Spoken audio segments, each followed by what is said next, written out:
welcome to Three Chords and Some Lies with me, Andy. And me, Jim. And me, Mark. Hello, Jim. And you, Mark.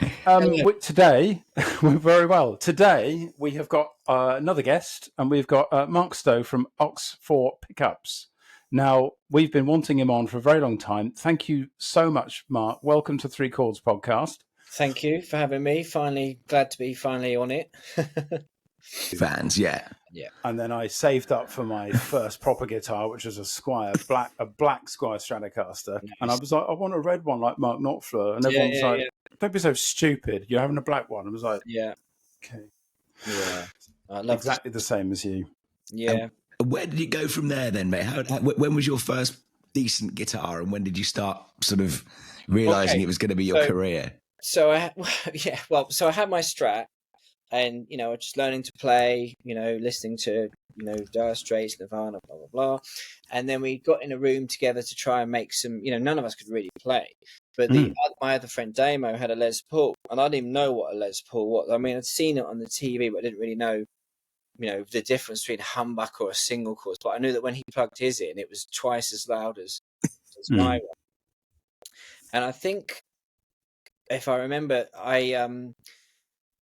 I said to my dad, like, "Oh, I want to get an Epiphone." There was no Google ever, but you know what I mean. Like, you looked in magazines or went to the music shops, and I think I got a I don't think I know. We managed to get an Epiphone Les Paul with humbuckers, and I just used, and then I literally just, as I got better at playing, I just played Les Pauls exclusively. That was it for like 20 years plus, whatever. That was it. I was a Les Paul man. So the Epiphone, and then I got rid of, traded that in, and I got an Epiphone SG, and just stayed on the sort of humbucking route for years and years and years. And then my first sort of, this is, learning the trajectory of, being a teenager into, getting going or whatever. And it wasn't until the early sort of, the late 90s when I got my first proper Gibson. I remember I got it on finance. Yeah, of course, yeah. £1,500. Flying pig or something. Yeah, something like that, yeah.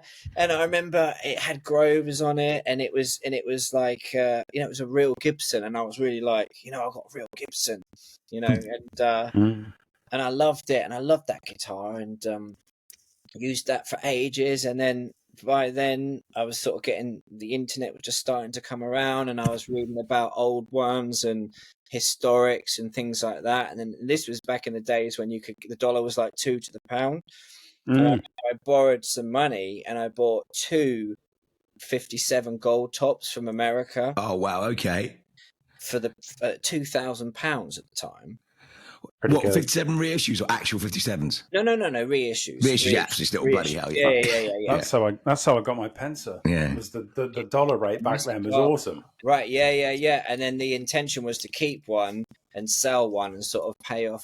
And that one deal back then, I've just literally been, it's probably run out of steam now. But when you have one good guitar, you can keep trading up, and I've traded up to a 59 reissue, and I've had everything. I've had vintage Strats, I've had vintage Les Pauls, and I've just not got any of them now. I've had every decent Fender amp made, and now I'm just like, when you're running a business, doing a creative thing, it's not easy, is it? So how did you go from that to, I don't like the way these things sound, I can do much better? I mean, I don't mean that in an arrogant way, but I mean, you must have gone. Well, I'm sure Jim was the big one. Jim will sort of agree with when you start going down the rabbit hole of upgrades and tone and this and that, there's like a complete different,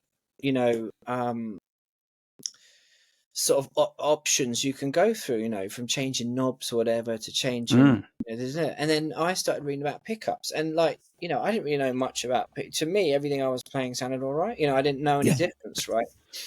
And then as I was getting into, when I got this 59 reissue, I was really getting into it. Oh, don't like the colour of the tailpiece is the wrong shape and all this geekery. And this was on the internet. I was reading on the Les Paul forum, actually. It was one that was doing it.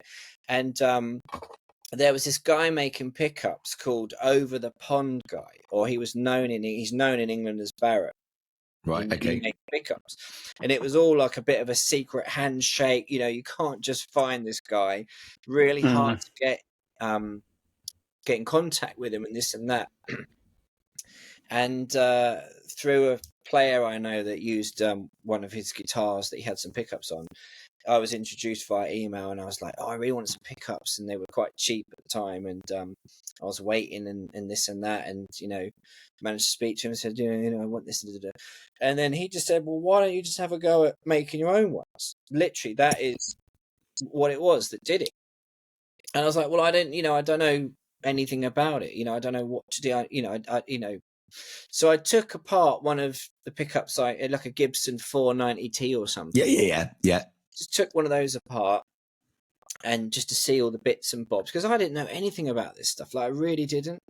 And then I found like this old little winder thing on eBay. It's just like a bog standard cheap thing, and got it. And he told me where to find parts and this and that. And I had a go at winding one and put it on my guitar, and went out and played, and felt so satisfied that I'd made something that actually had a sound, and I could use it. And although it may not have been, looking back, I know the wire I was using was like really harsh wire, right? But it was something that I was really into, and I like the idea of making something and plugging it in and going out and using it. And then over time, I managed to get some decent materials. The wire and the magnets are very important to me. That's one of the keys to the sound, in my opinion. And I remember doing it with the right stuff after hundreds of goes, trying things out, what sounds good, what sounds harsh. If it's underpowered, it's no good. If it's too powered, it's just trial and error. And when I got this good wire, I eventually did a wind that I thought it sounded okay. And a guy I know who was teching for this guy called Matt Schofield, who I'd never heard of. I've heard that name. Yeah, he's a killer player. So I was with this 59 reissue, right? And I saw this guy on the internet was selling a 1960 reissue. So I went down to this guy's house, and it turned out it was Matt Schofield's guitar. And Simon Law was the guy selling it, SVL Guitars. Yeah, I've heard of them, yeah. Yeah. And so, straight away I was like, "Oh, what are you doing there?" We had a good connection and whatnot, and I bought this guitar. And I said, I'm having to go out making pickups, and what do you think if I bring one down? Let me know what you think. And he said, "Yeah, great." And I went back. I bought this RO or 1960 thing. Yeah, I was there. Yeah, pickups in it. And I went back to Simon and said, "What do you think about this?" And there's a video on YouTube, you can have a look. And he played it, and he was like, "Wow, these are really good. You should try and do something." Because I was just doing this as for me, right? I had no idea this was going to be a business or anything. I was just doing it for me because I was just such a geek into sound and whatnot, And I don't know hardly anybody, right? And he told some people he knew, and it literally, like, I got a phone call from a really good player that I'd never heard of, and went to the studio, and he just said, "Oh, these are great." Wrote me a checkout. I said, "I want 4 sets." Right, like, okay.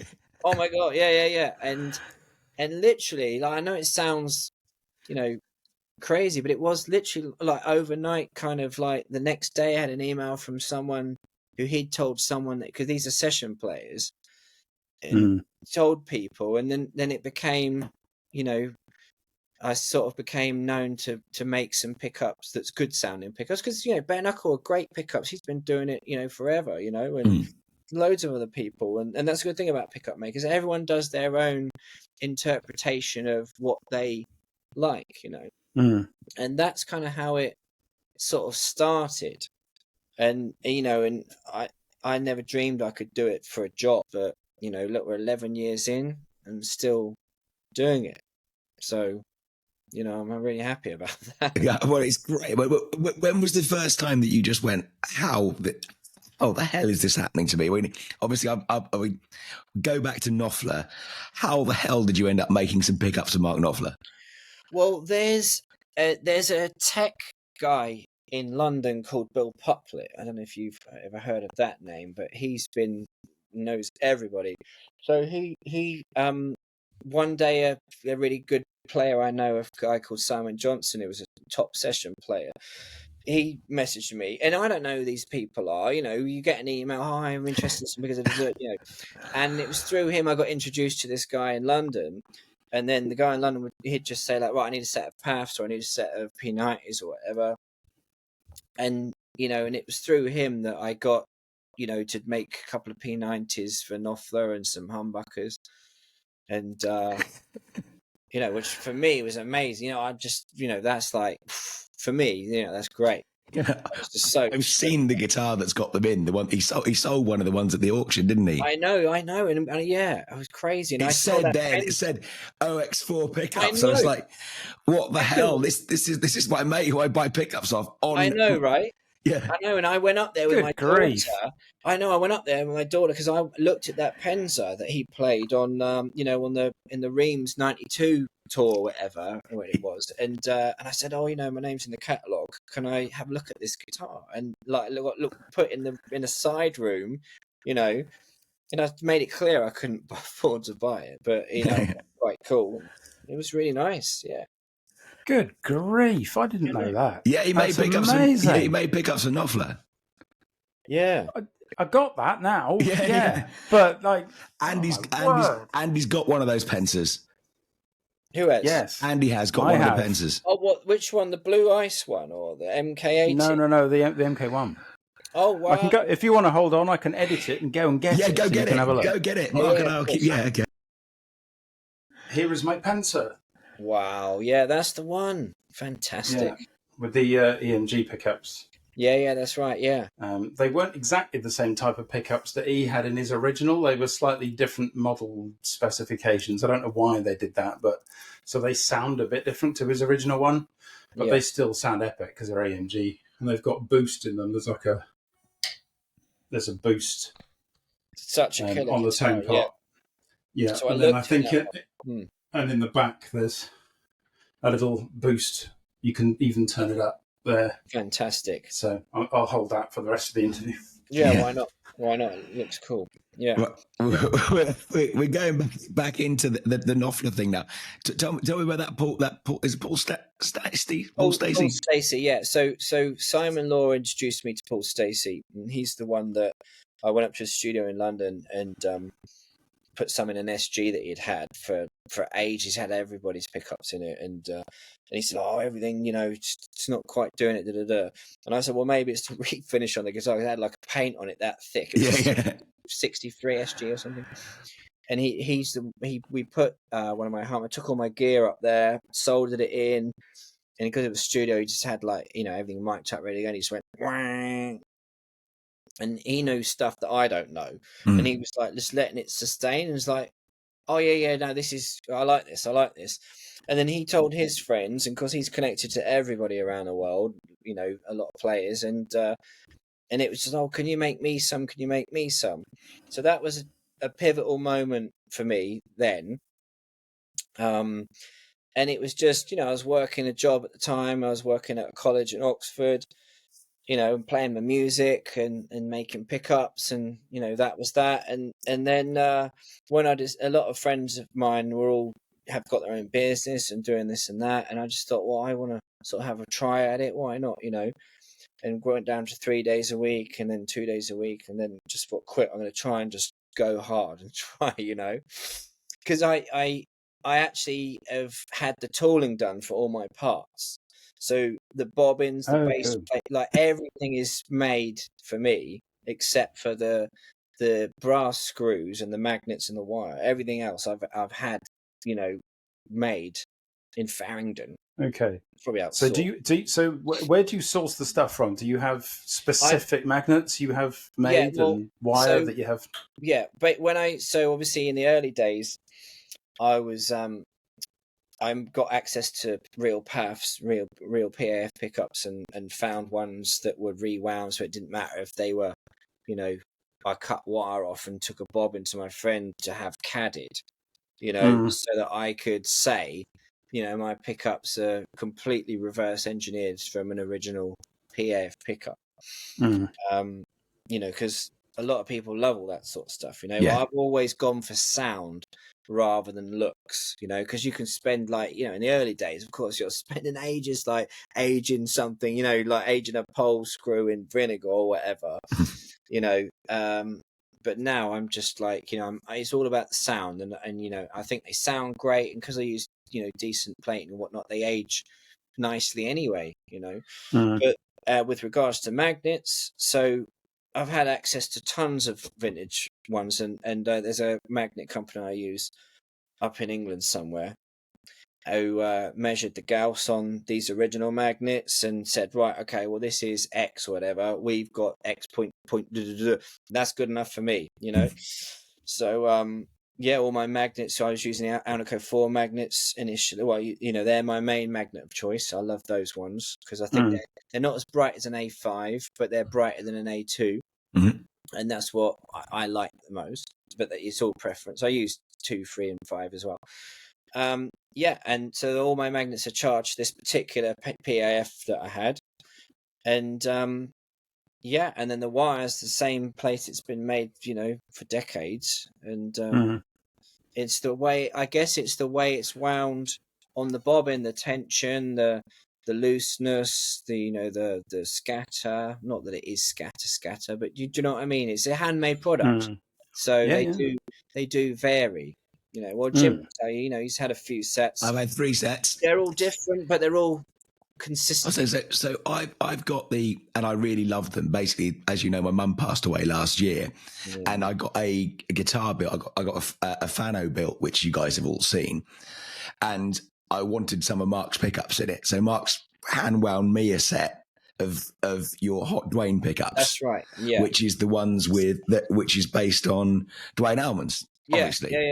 Yeah. How did you come about making those? Okay, well, this is a great story. Right. Okay, good. We like great stories. Once again, one of many. So back in the early days of the OX, about 10 years ago, 11 years ago, I was just looking through a local website in Oxford called dailyinfo.co.uk, and it just did things about what gigs are on, jobs, cinema listings, you know, nothing special. And it had a classified section, and it said, like, you know, Encore Strat for sale, or guitar and amp for sale. And then suddenly one of the lists said 5E3 Tweed Deluxe for sale. And I thought, what? Inox? What? You know, that's a bit special to be on this website. So I contacted the guy, and he literally lived like round the corner from me. And I went round the corner, met this guy, and we got on really well. And he was called Simon, and he loved the Allman Brothers. I loved the Allman Brothers. And he loved Dwayne, and I loved Dickie Betts. And we literally started a band. And we started the band playing Allman Brothers covers. Brilliant. And that guy was Simon from Origin Effects, who started Origin Oh, Effects. bloody hell. Yeah, seriously. Yeah. So I've known him before any of that was going on. And, you know, when I was getting into the pickups, and he helped me a lot in the early, because he's a mega geek, and he won't mind me saying it. You know, he is. Yeah. And he worked out from, like, measuring the core of a bobbin and the weight of it, and the wire, what number of turns would be in the ballpark, because through the internet we found the original Dwayne Allman's tech that had the readings of the original Hot Lanta pickups. So it was super geeky. Yeah, Excel formulas and this and that, and, you know, real geeky stuff. And so this is, you know, before we were doing that for jobs. It was just still on the side. But yeah, we played in this band called Southern Blues Fiasco. There's some stuff on YouTube. Now, a lot of fun. I did all the Dickie parts. Simon did all the Dwayne parts, and that's how we got into the Dwayne. He loved Dwayne, so I was making my, like, pickups. He said, I think try something a bit hotter. You know, if we can get the readings of the real one, I can work out as close as we can something in that ballpark. And that's how it happened. Yeah, and we still play together in the band now, you know, Simon. So Mark, I mean, just as a sort of an aside, but not really, how obviously there must be some serious science that goes into the back of these things, that, you know, but you're able to, we don't mind doing geeky deep dive stuff, so tell, how do you make a pickup sound different I mean, how do you make the sound? I mean, like, what makes a the classic sort of telly bridge, well, the net sound, it tends to be a very thin sort of flat Yeah. sound, and then you got the rounded strat sounds. What causes that? What The differentiators. what do you do in a pickup which will make it sound like a Telecaster or a Well, Stratocaster with that I round think, sound? yeah, for people that are making, interpretations of originals, okay? So, where is it? Let me find it. I can't find it now. Anyway, here it is. Right, yeah, so here we go. So this book here Yeah.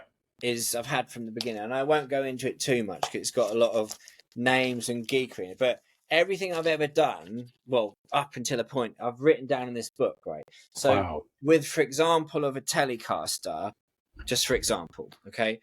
So I know roughly how many turns a telly would have had on it from brand new in 52, okay? Wow. And then through people I know that, in this job now, I've got people that ring me up and go, oh, I've got a burst, I'm bringing it down, let's see what, can you try and make a replica of it? Or I got a Blackguard, I got whatever. Actual original Blackguards and bursts. Oh, yeah. Fuck. Yeah, Sworn. Yeah. So, for example, with the telly, let's just say for the telly, right? So I know that when it was, done back in the day in the 50s, it would have had X amount of turns on it, right? And it would have been, certain magnets, okay? That everyone knows that, right? So because I've wound so many things, if we take a reading from the jack and it's like, let's say, I don't know, 5.8K or 6K or something, I can work out roughly how many turns that's going to need to be on that ballpark. Do you see what I mean? Yeah. Now, so it's the amount of turns that make the difference in the sound. Yes, Is that in my yeah. Oh So, wow, okay. Yeah, but there's I can't explain the science of it because it's It's like fine. if you get another pickup maker, he'll say the same thing. If we're both given the same bobbin and the same winder, the touch, the tension, the feel, they'll both sound different because they're handmade products, right? Yep. But with example of repairing original paths, I've had one last week. One of the cores was working, so I could get a reading of it, and I know from my records or my memory of I need to get X amount of turns to be in this ballpark, right? So, for example, I can tell you a bit of geekery if you want to. We love geekery. Yeah, loads of it. People love nerdy geekery. The geeks will inherit the earth. Yes. It's true. Right, where is this one? Okay. Right, so for example, I had a path coil, a real one, original one, that was reading it was quite hot for one. It was reading 4.63K, right, on your multimeter. So you're measuring it, right? So I know from looking in here of things that I need roughly 5,600 turns of wire to be in the 4.56 ballpark. Okay. So that's how I've done it. And there isn't even more geekery to it that you can do that I have done once, but I stopped it because it's, now that I've done so many winds, I can sort of pretty much guesstimate what's going to get us close. But initially, those scales that potheads have or whatever, way out drugs, whatever. Yeah. So you put a bobbin on it with no wire on, and you have the weight of that bobbin, you write it down, and then you put the bobbin on it that's got the wire on. So you got the weight of it fully done. So you can tell exactly what it was with the same amount of wire, yeah. Right, yeah. So then this is by trial and error. You wind roughly, and obviously visually you can sort of see if it's whatever. And then you can wind something and think, oh, that looks about right, and take it off, put it on. And if it's roughly in the same weight, you've kind of got a similar kind of thing. That's I've done that before, and like when people say to me, "Oh, can we try?" I think Jim said like, "Oh, can we try and get it?" In the whatever ballpark, whatever. Yeah, I could just think, hot to it. I've got a wine for that or something, and I just try it. But I've got a recipe that I know works, well every time, and that's what I use for my main staple one. And the signature ones, the Dwayne ones, or the Jason Isbell ones, for example. That's just from him saying, well, when Ed King owned that guitar. This is a whole story. Let's lead on to that, shall we? Well, okay. Well, I'll lead on to the Nashville thing and how that all came about. Yeah, absolutely. So, just doing my own thing. Looking on YouTube, an amazing guitar player. It was called JD Simo. And I thought, this guy's great. So I messaged him and said, "Oh, I'm a pickup maker in England. Can I send you some pickups to try, do a demo or whatever and see what you think?" So the guy replied and said, "Yeah, great. Send them to me." Da, da, da. And I sent them over.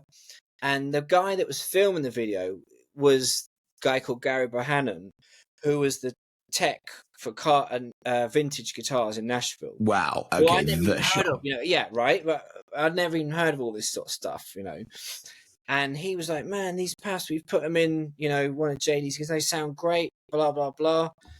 Can we carry them in the shop?" I was like, wow. "Yes, of course. Yeah. Great. So they became my first kind of like American dealer, I guess, Wow. And they've been great. And they, his words, like every session player in Nashville that, needs them has got them. That's amazing. Then they get the Strats, then they get the Tellys, and then that's it. And then it goes quiet because it's saturated. Yeah. That's unbelievable. Yeah, that's amazing. So through that Nashville connection, I got an email from Ed King, and I didn't even know who he was. Of course, Bloody hell. I know Leonard Skinner, but I didn't really know, anything like that. With him being the guitarist and all. Yeah, exactly. And he messaged me and said, "Oh, I've just bought a conversion from Jam City Guitars. He's using your PAFs. What do you think about this? Can we try and do something?" And I was like, yeah, oh, great. And, he told me the geekery of his pickups in the Red Eye, and I did my own interpretation of him, sent him a couple of sets. He bought them. I would have done it for free. Yeah. He was a funny guy, and got kind of like internet friendly with him, as it were, email friendly, and and he was happy with what I was doing, and I'm happy with that, for decent play, when for top players to say, "Oh, you're doing something right," that makes me feel great, And then years later, I've loved Drive By Truckers forever. Oh, fuck it. Excuse me. Yeah, absolutely. What a band. What a band. Yeah, what a band. And I just suddenly, a friend of mine that also likes them just messaged me and said, "Oh my God, Jason Isbell just posted a thing. He's bought some of your pickups or something." I was like, "What?" I couldn't believe it. Yeah, and I found him on Twitter. At the time, my Twitter was active. It's not anymore. And he just DM'd me. I was like, "What?" And he was like, "Hey man, these are really great, and let's do something." And that's how that started. And they got introduced to Sadler, and he's got some in his Les Paul. Sadler's such a good player, man. So sick, and he's so great. Well, they are my favourite band in the world at the moment. But they're playing, aren't they? Are you coming on the 20th? Let's go. I've got tickets, 25th. Yes, yeah. I haven't got tickets yet, but I will do, because I've got zero money. But I'll get your ticket. Don't worry about that. You've done me enough pickups. Yeah. Well, I'll meet you, Jim. Yeah, for sure. Yeah. So anyway, that's just a segue of like a player I absolutely love, Jason Isbell and Sadler. Such a great band, such a great band, and I love. And he's obviously, Jason Isbell is probably in this capacity the fourth biggest Mark Knopfler fan. But he's such a Knopfler fan. Oh yeah, you met Isbell, didn't you? Yeah. I've met him. Yeah, and Sadler. Yeah. I met him at the gig, the last one in Hammersmith. That was so good. Man, I just like. you know, I love his Strat tone. He was playing his 58 Strat. Or, Yeah. you know, well, he played Burst as well. I don't think he had the real Burst, but No, he had the replica Burst. Right, yeah, Did yeah. that have your pickups in it? I don't know if that one has, but he's had stuff in his gold top, and he's had some P90s before. But yeah, we were chatting about he just bought that red custom, that really rare custom. Yeah, I saw that. When I met him, because I met him as well, but I went to his acoustic show. Yeah. And obviously, I've been stalking him. I went to the Knopfler exhibition to see if he was there, and I didn't see him there. And I went to the gig, went to the pub afterwards, and I hadn't had a drink. I've slowed down with drinking massively. I hadn't had a drink for ages, but I'd had about 3 pints. And I stepped out of the pavement, and he was standing there. And I was I remember you said, it's like, oh my God, you got, yeah. Yeah, you got to talk to him. Sound, right? He was sound. He's massive. Yeah. He's built like an outhouse. Yeah. Solid. And he was so I was so drunk, and he was so lovely. Yeah. And I said to him as well, I said, look, I saw that free pickup custom that you bought in Germany, and I thought the show was amazing, and like, you've changed my life, man, kind of thing. And he was just like, honestly, he is one of the reasons I wanted to do this. I mean, the whole podcast thing. He gave me my love back in music and guitars. Definitely. Wow. Yeah. Well, such a great songwriter, you know. Oh, one of the best. He's like Knopfler, right? Like Knopfler. Knopfler's acoustic stuff is amazing. Yeah. You know, his 8 stuff is amazing. His new stuff's amazing. Like, you know, he's just such a great... Did you meet Mark Knopfler when you did his pickups? I've not met him. I'd love to meet him, but he's a very behind the scenes guy, you know. Yeah. But yeah, I met him, but I won't relate that. I won't relate that story. It wasn't great. Really? Yeah. Okay. As much as I love the man, it was. Yeah. I'll tell you off camera. Yeah. I remember when I was a really, really young, you know, 11 years old or whatever. I was at a racetrack, and he was racing. He was driving cars. He was used to race. Yeah. Yeah. And my dad said, "Oh, that's Mark Knopfler. Do you want me to introduce you?" And I was like, "Oh no, it's too shy, you know." See, I don't care. I just go up to people if I see them. And... Well, now I do. Yeah, now I do. Yeah. You know, now I will. Balls but to at it. the time I was like, go for it. Kid. But yeah. But what was it you did for him? Some P90s, was it? He had some P90s. He's had some hums, which were in that blue guitar that he took them out when he sold the guitar. He kept pickups, which is quite. That's nice. Amazing. Yeah. But he can do anything. Yeah, I'd love to do some single coil stuff for him, man. I'd love to do anything, you know. Absolutely. So Mark, your pickups are obviously unbelievably good. What marks them out over a standard thing? So if I just bought a basic American Stratocaster and I went, they're okay, but I've heard this guy, and I email you and I go, what's the difference? And why would I pay for a set of pickups? And what is the big... Yeah, you know, well, thing. all I say is, you know, if a guitar sounds great, there's no need to change it. You know, if it sounds great from the get go, there's no need to change it. If you've got something that you really like and you want to try and get, you know, the best out of it after a setup, which is the most important thing before anything, is the setup, the playability, and the intonation. You know, they're reasonably priced. My pickups. I just care about what I do. You know, I love what I do. And I think they sound okay. They sound great. Yeah, but you care about what you do, right? And it's going to show in the work. Right, yeah, hopefully, yeah. And I've got access to all these amazing people coming down with amazing guitars that I can cross-reference and try things out, and you know, and I just do my interpretation. I'm not trying to reinvent the wheel.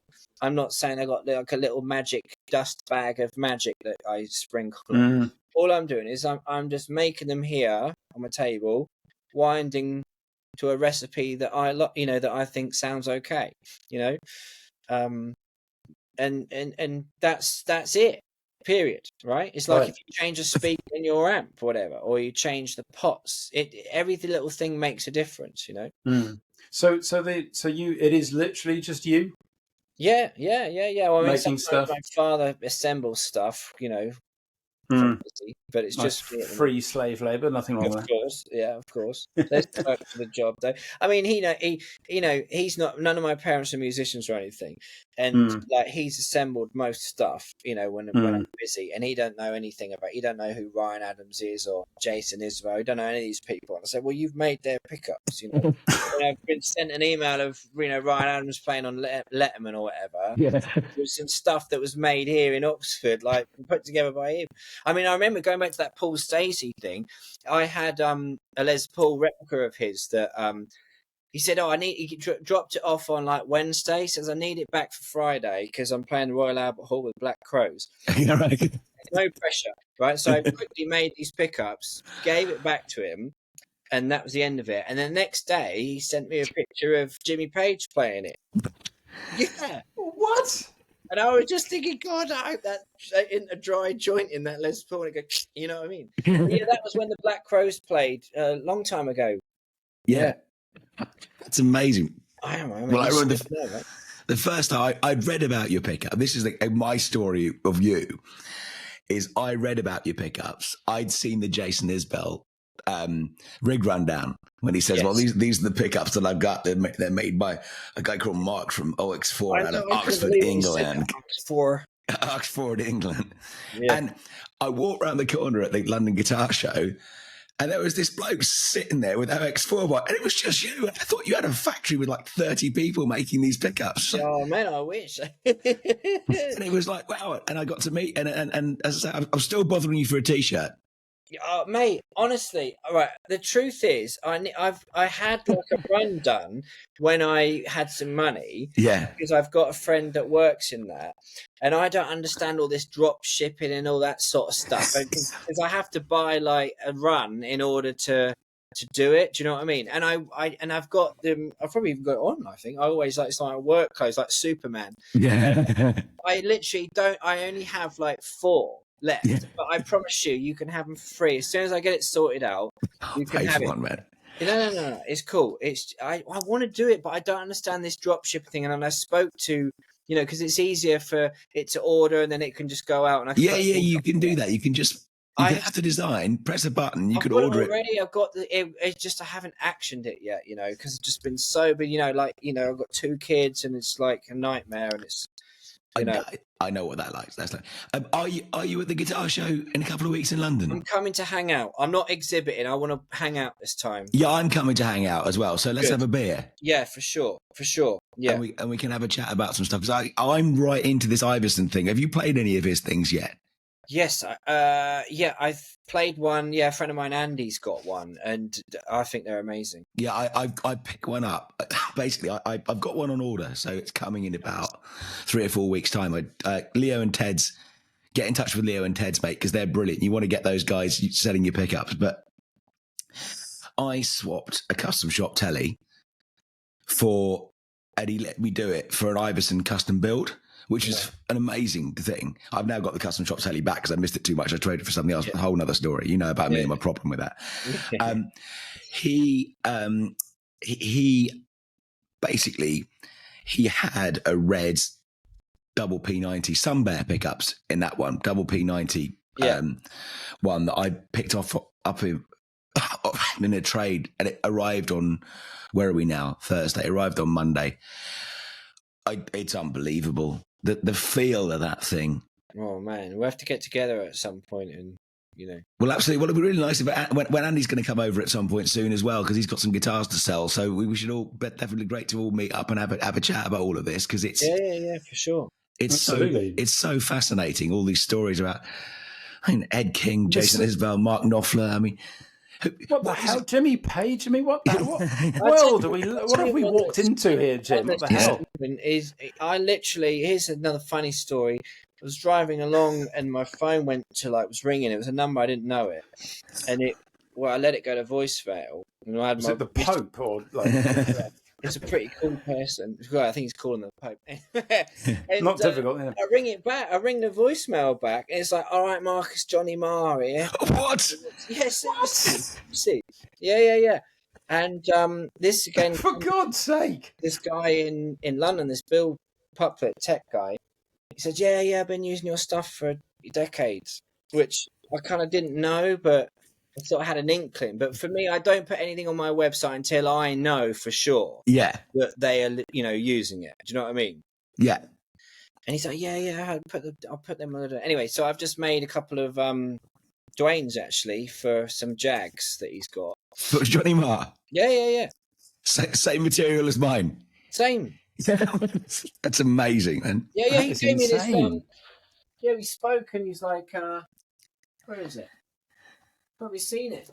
What is going on, Jim? He's a real legend. Yeah, he gave. Oh, you got his special book, have you? Yeah, he sent it me. Look, of Of course he did. course he did. Oh, I can't read that. What's it say? Mars guitars. It says, "Hope you like them. Thanks for the pickups." Oh, I see. Yeah. He's got some amazing stuff. He's a cool dude.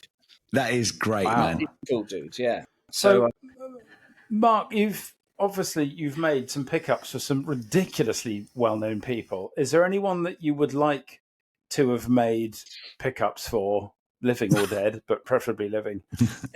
Well, I'd love to make some for Slash. I mean, I love Slash. Yeah. Guns N' Roses, man. Appetite, what a great album. Absolutely. You'd be pleased with that one, then? Yeah. Well, just make you're going to know someone who's going to know him. Make some and send it to them.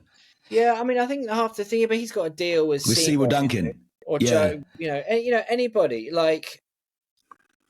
I just like, it's just nice to know that something small is in a part of a bigger thing. Yeah. All part is recognized, but it's just like, who else is there that I'd love to do stuff for? Yeah, I mean, I could just list names off, but I don't. There's no need to. But I did this for me initially. I love the sound of my Strat when I'm doing it, and I just think I just care about what I'm doing and trying to have it reasonably priced so that everybody can sort of access it and whatnot. And I just I'd love to do some stuff for Gibson Custom Shop or Fender Custom Shop or something. I'd love to do do special editions for those guys or something. It'd be great. Obviously, Guitar Nerd podcast. What is your favourite guitar? Well, I've owned an original 56 Les Paul. Right. Wow.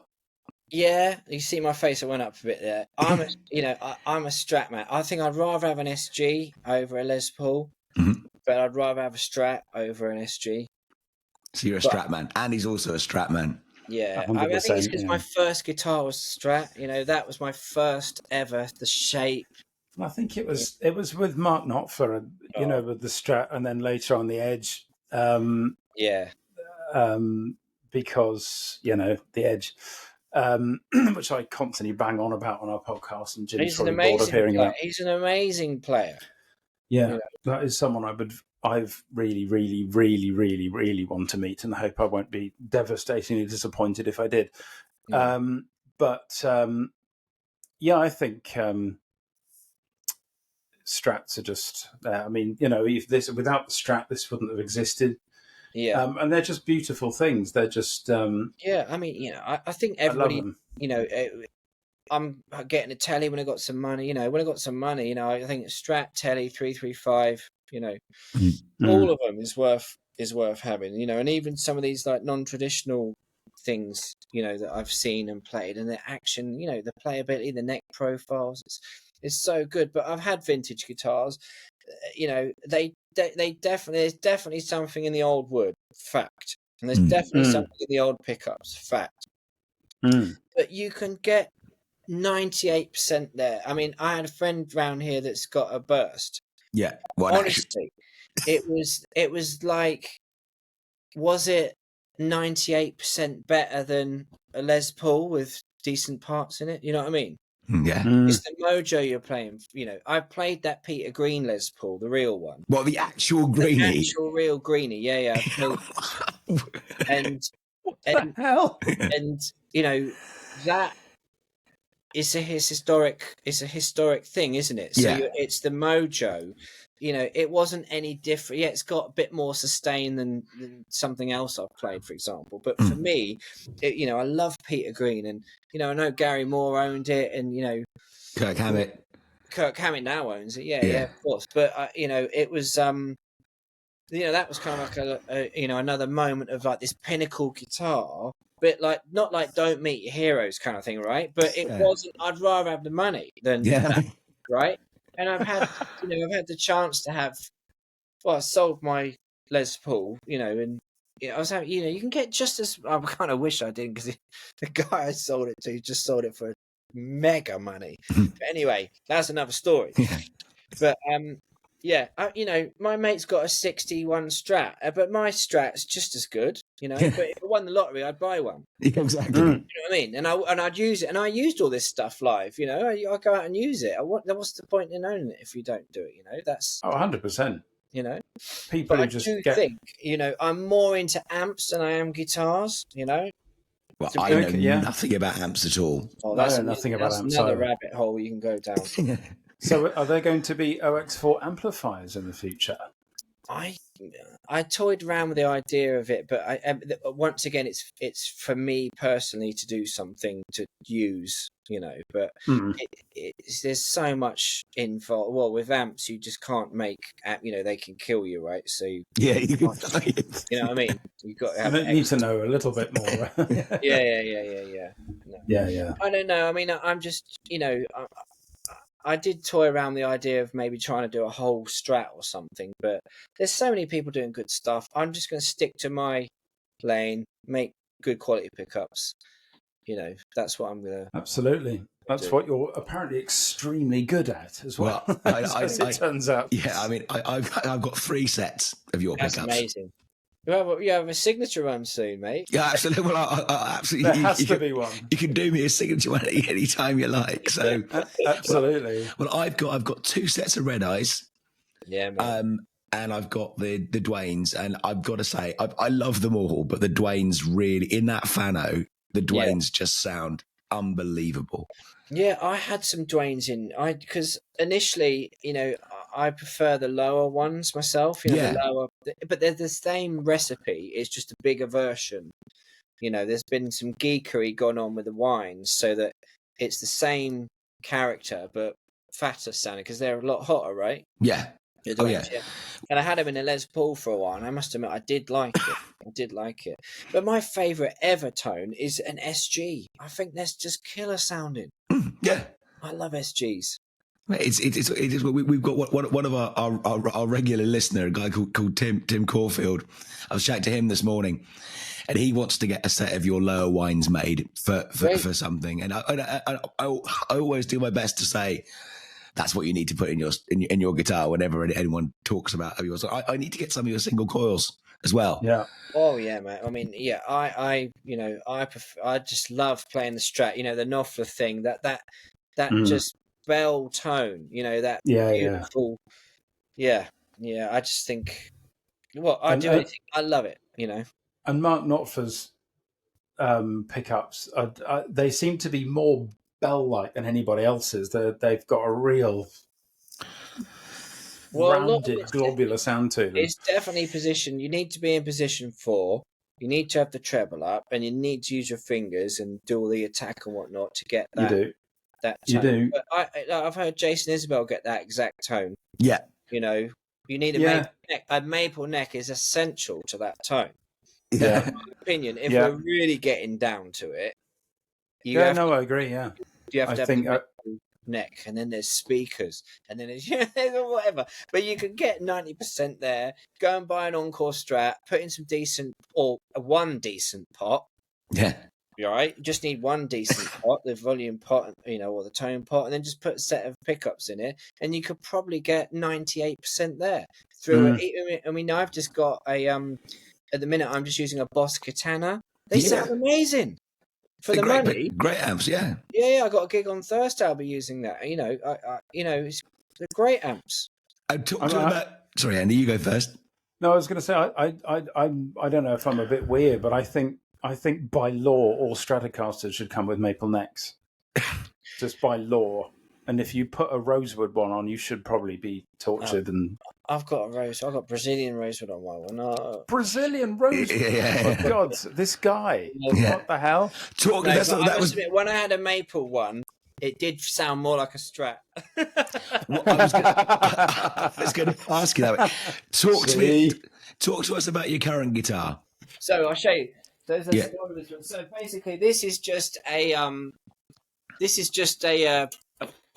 Bravewood Strat that I bought. Wow. Okay. I Oh, bought that's cool.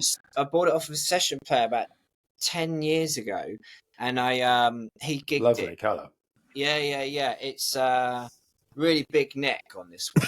Yeah. But I sold it when you know what we're like, we're one in, one out. Yeah. And I regretted it. And the guy I sold it to, I hadn't seen for 10 years. And then I was taking my daughter to the doctor, and I've been trying to contact him. He's in like a metal band, like a proper metal band. He doesn't use that like proper like 8-string stuff. Yeah. And I've been trying to get hold of him on Instagram and on MySpace, whatever, for decades, and never got hold of him. And then one day I was in the doctor's in Oxford with my daughter, and he was coming out, and I said, "Stop." Before we said anything, he said, "The Strat. You want the Strat back?" I was like, "Yes." Yeah. That's Been like, there.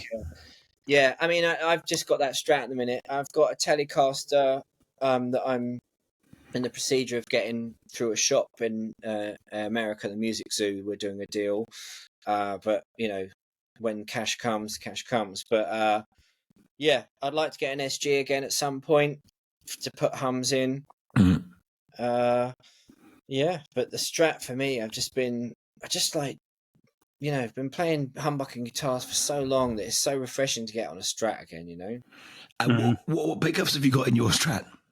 Well, that's a new incarnation. So initially it had, some of mine in. Well, it had they're on the shelf now. Before I took it seriously with a magnet height, I just had flat poles in it, which I thought sounded all right.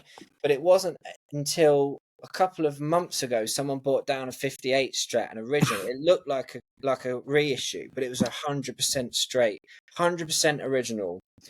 Wow. And I got the old multimeter out and measured the pickups and did what I said to you. I know roughly how many turns I need to get this, and I did my interpretation of those readings, and I put them in that Strat, and I was like, oh, so from now on, I think I put a statement on Instagram saying any Strat pickups ordered from this day forward, these are the wines, because I think that just sounds so killer. So good. The bridge is sweet. The out of phase is perfect on position 2, which is quite hard sometimes to get 2 sounding great, because it's all to do with the middle pickup. For the out of phase, he sounds to be, like what I like, bang on or whatever. And in that Strat, it's bang on. But I have had those pickups in a maple one, and it sounded better because of the board. Right? It's bright.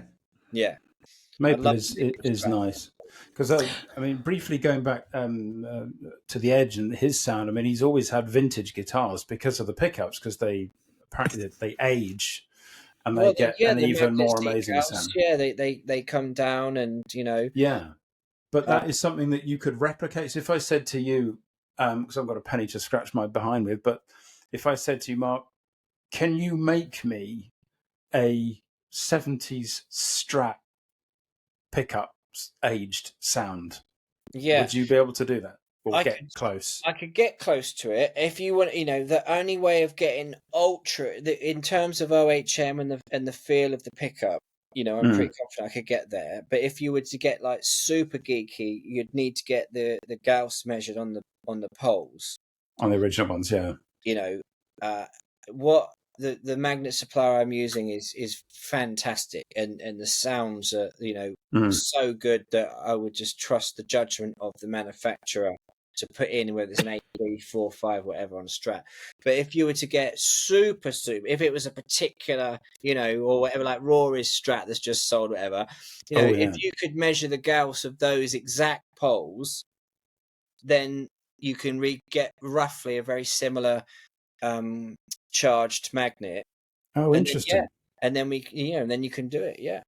I'll just have to bring Edge up and just go, Edge, can I just measure the Gauss on your Strat, please? He uses 73 Strats, right? His original Blackie one was 73, but then his signature one, he was using that for a bit, and it's awesome. And also with the Edge, I know he obviously uses tons of effects, but the Deluxe is part of the sound that he uses. That Tweed Deluxe, they're so lovely. Yeah.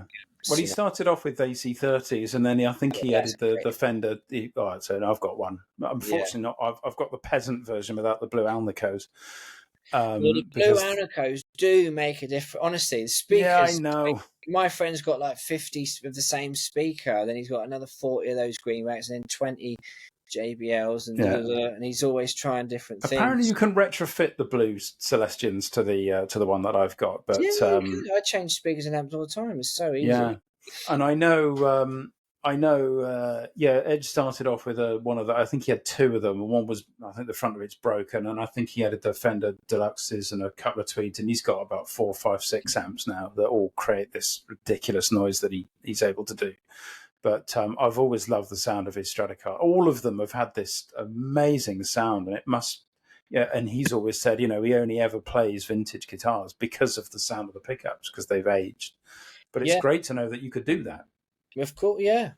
Well, I can have a go at it for sure. Yeah, I'd love to meet Edge. I think he's great player, great songwriter. Yeah, absolutely. Yeah. What are your? I'm losing my voice now. Poor Jim. What are your best selling pickups?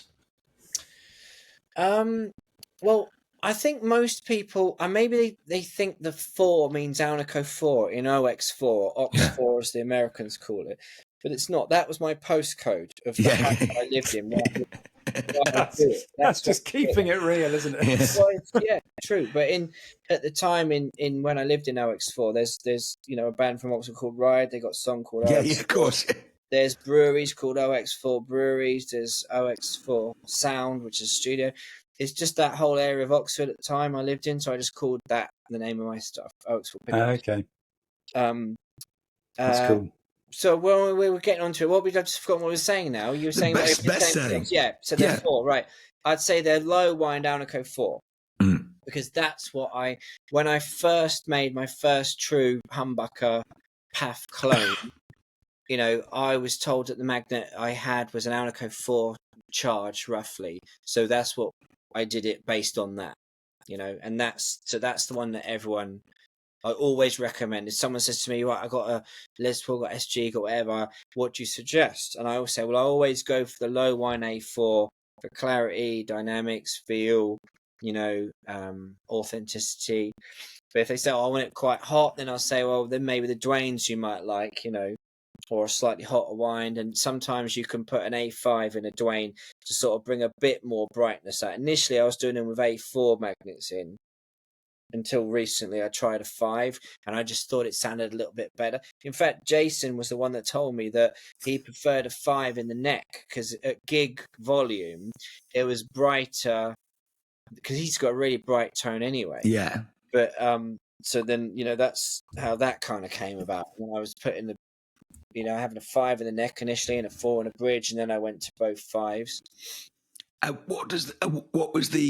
Was it the red eyes that you made for Jason? No, he had some low. He's got some low wind PAFs.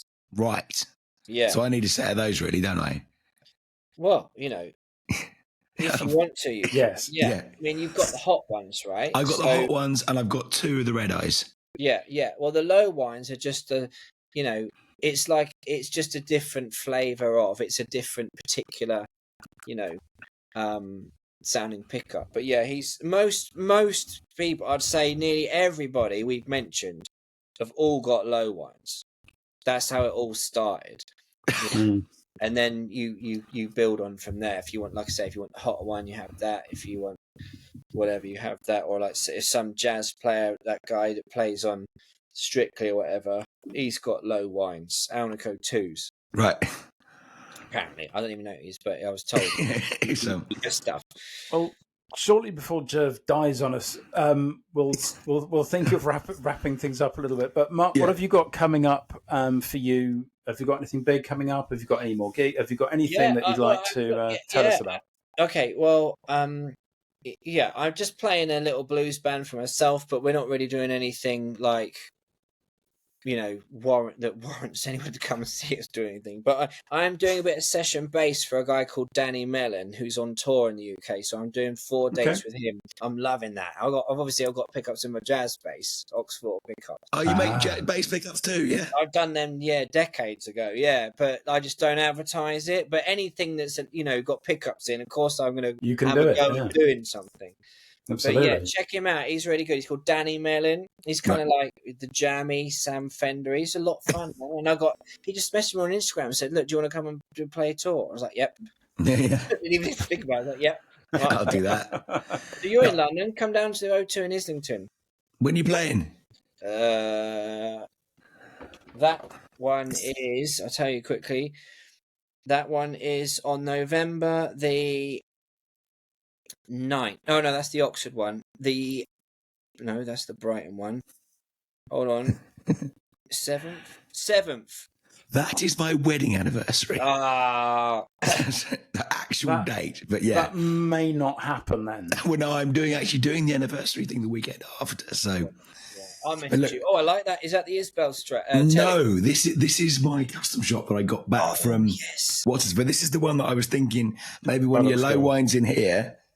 And the thing, because this has got the Josephina neck pickup, which has got wax all over it. Oh, good God!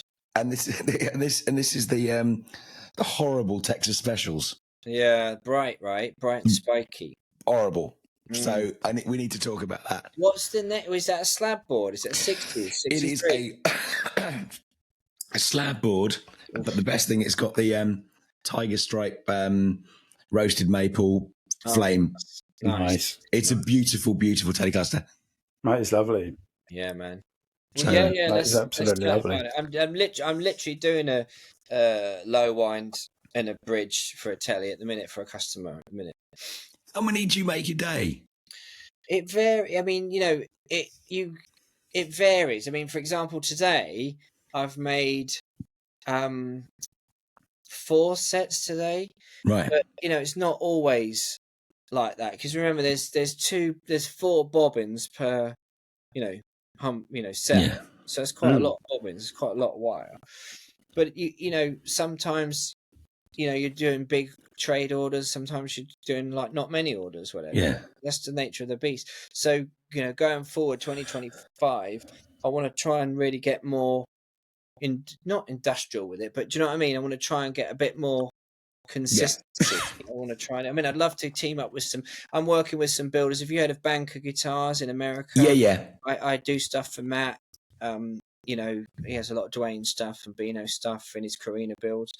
I'd love to get some other builders and try and get in to do some Fender stuff or some Gibson stuff, and just keep knocking at the wall, mate, and it eventually goes down. Yeah, it's worked well for you so far. But mate, look, thank you so much for your time. I'm absolutely running out of voice now, but this has been absolute pleasure. And what I really love about it is I didn't know any of this stuff. I know we've met before and chatted, but we've never had a conversation about how it all came about. So that's been super interesting. Thanks. It's been absolutely bonkers. Yeah, thanks for chatting. I'd definitely like to come and meet up and see that Penza, man. Yeah, absolutely. Well, if I won't be able to bring it, but I mean, if you're ever in the woods, then you'd be more than welcome to come and play it, because it's absolutely awesome. It plays better than you could ever imagine it would. It's a wonderful thing. It really is. It is. I was playing it yesterday. Actually, I was running through some Telegraph Road and stuff on it, and it was just it was. Yeah, it's my favourite. We actually, you must. I don't know if you had a chance to watch any of those, but we've done a deep dive on Brothers in Arms that you've got to have a watch of. Oh, I need to watch that one. I just saw the one. Yeah, I watched one yesterday. I forgot the name of the gentleman. He had an encore strat.